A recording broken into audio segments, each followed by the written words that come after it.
तारीख थी 16 दिसंबर साल 2025। दोपहर के करीब 12 बजे का वक्त था।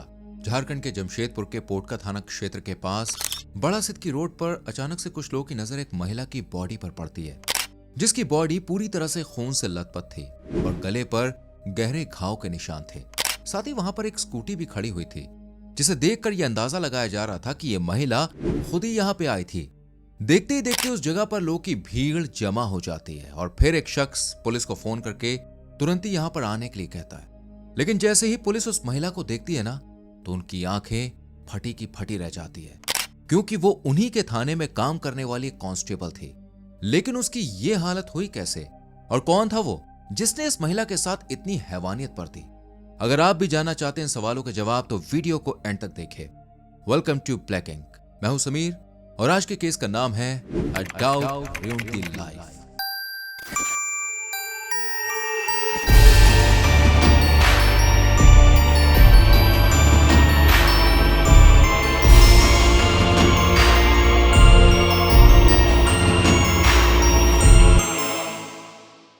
इस टाइम स्क्रीन पे आप जो इमेज देख रहे हैं, इस लड़की का नाम है ज्योतिका, जो अपनी फैमिली के साथ जमशेदपुर में पोटका थाना क्षेत्र में मौजूद कालिकापुर पंचायत अंतर्गत केंदमुड़ी गांव में रहा करती थी। ज्योतिका की फैमिली में उसके पेरेंट्स और एक बड़ी बहन थी जिसकी शादी हो चुकी थी और अब सिर्फ ज्योतिका ही अपने पेरेंट्स का आखिरी सहारा थी। उसकी उम्र करीब 24 साल के आसपास थी और बचपन से ही वो पढ़ाई लिखाई में काफी होशियार थी। ज्योतिका का सपना था कि वो भी खाकी वर्दी पहनकर अपने देश के लिए कुछ करे, इसलिए ज्योतिका खूब मन लगाकर पढ़ाई करती है और अपने सपनों को पूरा करने में जुट जाती है, जिसमें उसके पेरेंट्स भी उसका भरपूर साथ देते हैं और हर पल अपनी बेटी को वो सपोर्ट करते हैं। पेरेंट्स के सपोर्ट और अपनी मेहनत से ज्योतिका कांस्टेबल का एग्जाम क्लियर कर लेती है और 8 महीने में ही उसकी नौकरी झारखंड के जमशेदपुर में पोटका थाने में एज अ कांस्टेबल लग जाती है। पर उससे करीब 2 महीने पहले ज्योतिका को ट्रेनिंग दी जाती है ताकि उसे ड्यूटी के रूल्स वगैरह अच्छे से समझाए जा सकें। इसके बाद 2 महीने की ट्रेनिंग जैसे ही कंप्लीट होती है, ज्योतिका की तैनाती पोटका थाने में कर दी जाती है और वो ये बात जो अपने पेरेंट्स को बताती है तो उनकी खुशी का ठिकाना नहीं रहता।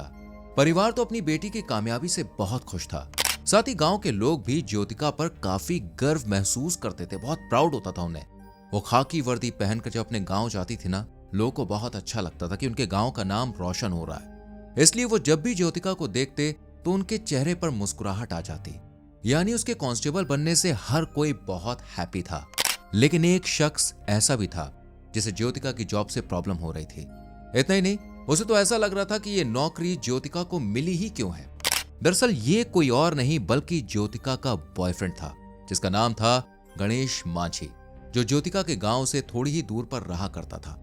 गणेश 3 भाइयों में सबसे बड़ा था और उसके पिता का देहांत पहले ही हो चुका था, इसलिए उसकी मां ने ही बड़ी मेहनत करके अपने बच्चों का पालन पोषण किया था।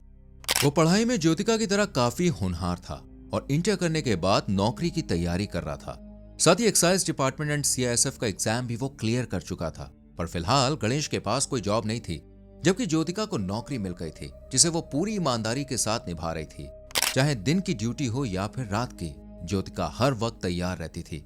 पर यह सब गणेश को पसंद नहीं था, इसलिए वो एक दिन ज्योतिका से कहता है कि वो नाइट ड्यूटी करना बंद कर दे, क्योंकि वो नहीं चाहता था कि वो रात रात भर थाने में बैठी रहे। आपको बता दें, इन दोनों का रिलेशनशिप करीब 9 साल पुराना था और इनकी मुलाकात सोशल मीडिया के जरिए हुई थी, जिस पर दोनों ही अक्सर एक्टिव रहते थे। इसी तरह एक दिन गणेश ज्योतिका को फॉलो रिक्वेस्ट सेंड कर देता है, जिसे वो भी एक्सेप्ट कर लेती है और फिर दोनों के बीच बातचीत शुरू हो जाती है, जो धीरे धीरे करके फ्रेंडशिप में और फिर प्यार का रूप ले लेती है। सबसे पहले गणेश को इस बात का एहसास होता है कि उसे ज्योतिका से प्यार हो गया है, उसके मन में उसके लिए सॉफ्ट कॉर्नर है, इसलिए वो बिना टाइम गवाए अपने दिल की बात उसको बता देता है। अब ज्योतिका भी उसको पसंद करती थी, इसलिए वो भी गणेश के साथ रिलेशनशिप में आ जाती है।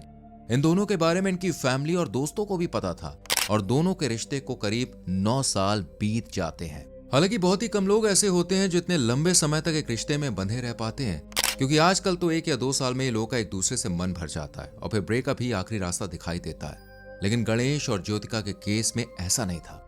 ये दोनों अपनी लव लाइफ में काफी खुश थे और हर रोज फोन पर बात करके एक दूसरे का हाल चाल जरूर पूछते थे। खासकर गणेश, जो ज्योतिका से बहुत ज्यादा प्यार करता था और उसकी वो बहुत परवाह करता था। लेकिन पिछले कई महीनों से वो नोटिस कर रहा था कि जब से ज्योतिका की ये जॉब लगी है वो उसे टाइम नहीं देती है। उसने गणेश को इग्नोर करना शुरू कर दिया था और इतना ही नहीं, ज्योतिका ने उससे मिलना जुलना भी लगभग बंद कर दिया था। वो ना तो उसका हालचाल पूछती थी और ना ही उसे फोन करती थी। यहाँ तक कि जब गणेश खुद उसे मैसेज करके बात करने की कोशिश करता था तो वो सिर्फ क्वेश्चन का आंसर देती है। जैसे कि गणेश पूछता था कि आपने खाना खाया, तो इस पर ज्योतिका सिर्फ हाँ लिखकर सेंड कर देती थी। यानी कि वो पलटकर गणेश से ये नहीं पूछती थी क्या उसने भी खाना खाया, जबकि पहले ऐसा इनके बीच में बिल्कुल नहीं होता था। वो भी गणेश की परवाह करती थी और उसे खाने के बारे में पूछना भूलती नहीं थी। खैर, अब उसका बिहेवियर चेंज हो रहा था। इसी वजह से गणेश को ऐसा लगने लगता है कि अब ज्योतिका उससे दूर जाने की कोशिश कर रही है, और ये बात गणेश के लिए बर्दाश्त कर पाना बहुत मुश्किल था, क्योंकि ये दोनों 9 साल से रिलेशनशिप में थे और अब ज्योतिका का इस तरह से बदल जाना गणेश को नागवार गुजर रहा था। उसे समझ में नहीं आ रहा था कि वो उससे आखिर दूर क्यों जाना चाहती है, जबकि गणेश तो उससे इतना प्यार करता है, उसकी इतनी परवाह करता है। तो फिर ऐसी क्या वजह है जिसके चलते ज्योतिका 9 साल का प्यार भूल बैठी है? इतना सब कुछ इनके बीच में बदल रहा है। उसके दिल में अब भी गणेश के लिए मोहब्बत है या नहीं, ये जानने के लिए वो एक दिन ज्योतिका से कहता है कि तुम एक काम करो, तुम जॉब पर जाना बंद कर दो, क्योंकि मुझे तुम्हारी जॉब सही नहीं लगती, मुझे सब अच्छा नहीं लगता। पर ज्योतिका इस बात के लिए साफ मना कर देती है और गणेश को समझाते हुए कहती है कि इस जॉब को पाने के लिए उसने बहुत मेहनत की है, इसलिए किसी भी हाल में वो इस जॉब को नहीं छोड़ सकती। ये सुनकर गणेश उससे जिद करने लगता है और उसे कन्विंस करने की कोशिश करता है, पर ज्योतिका अपने स्टेटमेंट पर अटिक रहती है, यानी टिकी रहती है, और गणेश से क्लियरली कह देती है कि वो किसी भी हालत में नौकरी नहीं छोड़ेगी, उसे जो करना है वो कर सकता है। बस ज्योतिका के ये लफ्ज गणेश के दिल में तीर की तरह चुभ जाते हैं और उसे अपनी 9 साल की मोहब्बत पर अब डाउट होने लगता है। गणेश को लग रहा था कि ज्योतिका उसे धोखा दे रही है और उसका थाने में तैनात SHO मनोज के साथ अफेयर चल रहा है, इसलिए वो अब गणेश से बात नहीं करना चाहती और ना ही उसके कहने पर वो इस जॉब को छोड़ रही है। बस यही बातें गणेश के माइंड में घूम रही थी और वो नफरत की आग में इस कदर धधक रहा था कि अपनी ही गर्लफ्रेंड को जान से मारने का वो इरादा कर लेता है और 16 दिसंबर साल 2025 को उसे मिलने के लिए सिद्दकी रोड के पास बुलाता है। गणेश की चाल से अनजान ज्योतिका अपनी स्कूटी पर बैठकर उससे मिलने के लिए पहुंच जाती है, क्योंकि वो सोच भी नहीं सकती थी आगे क्या होने वाला है। गणेश वहां पर पहले से उसके इंतजार में खड़ा हुआ था। वो ज्योतिका को देखते ही उसके पास आता है। इससे पहले कि वो उससे कुछ भी पूछ पाती, गणेश जेब से एक तेज धारदार चाकू निकालकर उस पर हमला करता है और अपने आप को बचाने की काफी कोशिश भी करती है, लेकिन गणेश के सर पर जुनून सवार था बदले का। इसी जुनून में वो अपने हाथों अपनी गर्लफ्रेंड को जान से मार देता है और ज्योतिका की जान लेने के बाद फौरन ही वो वहां से भाग जाता है। उसे लग रहा था कि उसने अपना मकसद पूरा कर लिया है, अगर ज्योतिका उसकी नहीं हुई तो उसे किसी और की भी नहीं होने देगा। बस यही सोचकर गणेश को तसल्ली हो रही थी, पर उसे यह भी अच्छे से पता था कि उसने ज्योतिका की जान तो ले ली है, लेकिन पुलिस कभी भी उसे पकड़ सकती है। इसलिए वो एक वीडियो बनाता है और घटना के करीब 1 घंटे बाद उसे सोशल मीडिया पर पोस्ट कर देता है। आप भी पहले इस वीडियो को सुनिए। हेलो, सब कोई सुनिएगा। हम ज्योतिका हेम्ब्रम जो कि त्रिरेड्डी गांव की है, उसका हम मर्डर करके आए हैं। ये रहा चाकू। क्योंकि हम लोग 9 साल तक रिलेशन में थे और वो हमको धोखा दे रही थी, जो कि पोटका थाना प्रभारी मनोज कुमार मुर्मू ने उसके साथ में संबंध बनाया। कल परसों 14 तारीख की रात को पता चला।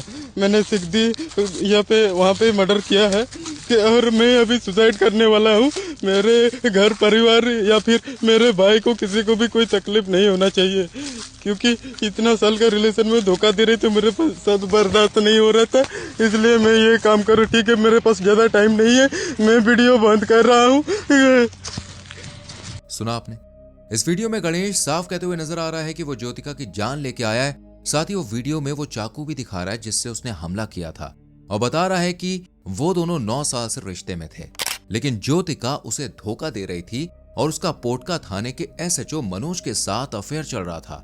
और उसे किसी ने बताया था कि उन दोनों ने 14 दिसंबर की रात को रिलेशन भी बनाया था। बस इसी बात को सुनकर गणेश का पारा हाई हो गया। वो बर्दाश्त नहीं कर पा रहा था कि ज्योतिका 9 साल तक उसके साथ रहने के बाद किसी और को कैसे वो डेट कर सकती है। इसलिए उसने चाकू से उस पर हमला किया और वो खुद की भी जान लेने वाला है। पर वो चाहता है कि उसके घर वालों को परेशान ना किया जाए। उसने जो कुछ भी किया है वो अपनी मर्जी से किया है। इसमें घर वालों का किसी भी तरीके से कोई हाथ नहीं है और आगे वो ये भी कहता है कि उसके पास ज्यादा टाइम नहीं है, इसलिए वो वीडियो बंद कर रहा है। जैसे ये वीडियो सोशल मीडिया पर अपलोड किया जाता है, ये वीडियो बहुत ही तेजी से सब जगह पे वायरल होने लग जाता है। इधर जब कुछ लोग पोटका थाना क्षेत्र के पास सिद्धगी रोड से गुजरते हैं तो रोड के किनारे पर पड़ी बॉडी को देखते हैं जिसका शरीर खून से लथपथ था और पास में ही एक स्कूटी भी खड़ी हुई थी, जिससे ये अंदाजा लगाया जा रहा था कि ये लड़की खुद वहां पे पहुंची थी।